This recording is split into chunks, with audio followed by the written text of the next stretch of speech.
Ассалаумағалейкум, қалайсыздар? Міне менің жаңа кітабым ағай.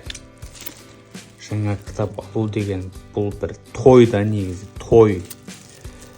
Бөлек әсер да, бұл бөлек қуаныш.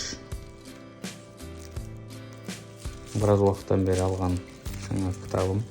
Кітапқа заказ бермеген негізі бір 2 айдай уақыт болып қалды. Қазір ашамыз. Осы кітаптың құрметіне сай тағы да желіп отыр. Естіп тұрған шығарсыздар терезеден. Кітапты алғаннан кейін осылай бір қарайтыным бар да, мен жақындатып, мынау не деген сияқты. Шаңдырып қалған ба деп бүйтпеше. Керемет кітап оқығандарыңыз бар ма? Мен әлі оқымадым, бірақ бір сондай бір сезім бар да, бір жақсы кітап екендігі туралы. Алла қаласа оқығаннан кейін айта жатамыз. Жаңа кітапты бір ашуда бір бөлек әсер ғой.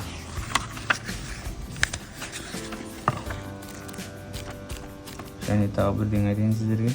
Кітапты осылай үстелге бір партаға қоясың ғой, жаңа кітапта мынадай бір дыбыс бар ғой. Едінше. Сол дыбыстың өзі ұнайды маған. Бөлек дауыс та ол бір.